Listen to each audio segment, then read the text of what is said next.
Raja ne lâche pas son téléphone de la journée. Au bout du fil, Gaza.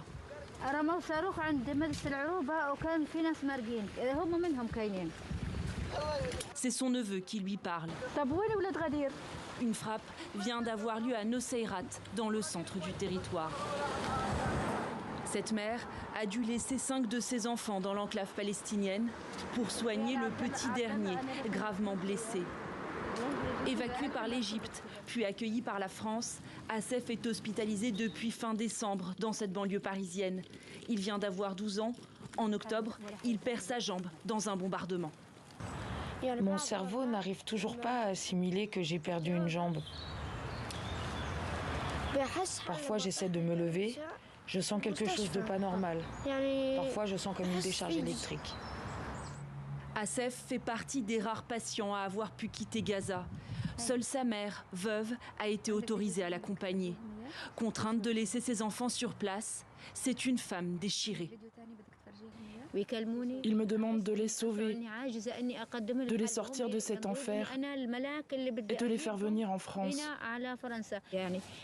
Quelques minutes plus tard, ce message audio de sa fille. Les bombardements sont incessants.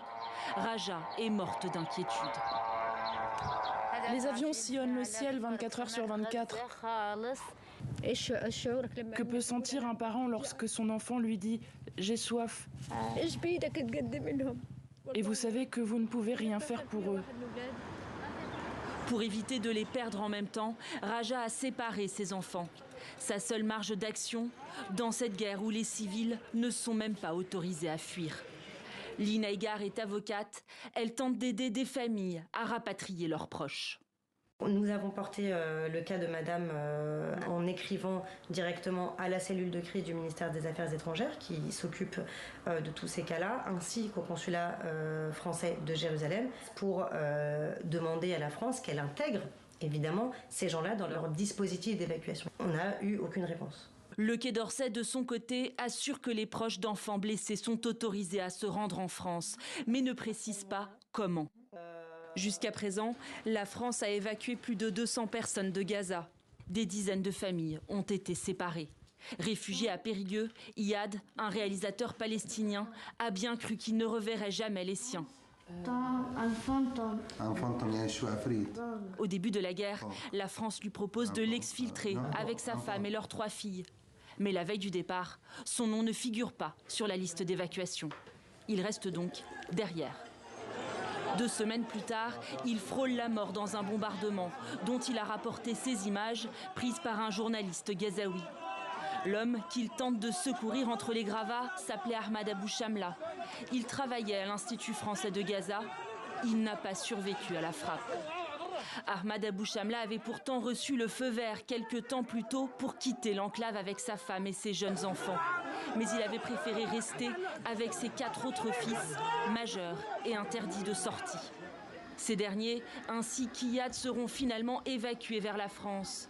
Mais pour le père de famille, impossible de ne pas penser à tous les autres, ses frères, ses sœurs, ses cousins, restés à Gaza. Physiquement, je suis là, mais la tête, le cœur, elle est toujours là-bas. Comment je vais pouvoir profiter d'un repas que je prends aujourd'hui alors que ma famille, elle court derrière les aides qui sont jetées par les avions ou par les camions. La famille a demandé l'asile. Aujourd'hui, une association est venue apporter des cadeaux. À Gaza, il y a beaucoup d'enfants, beaucoup de pour les filles.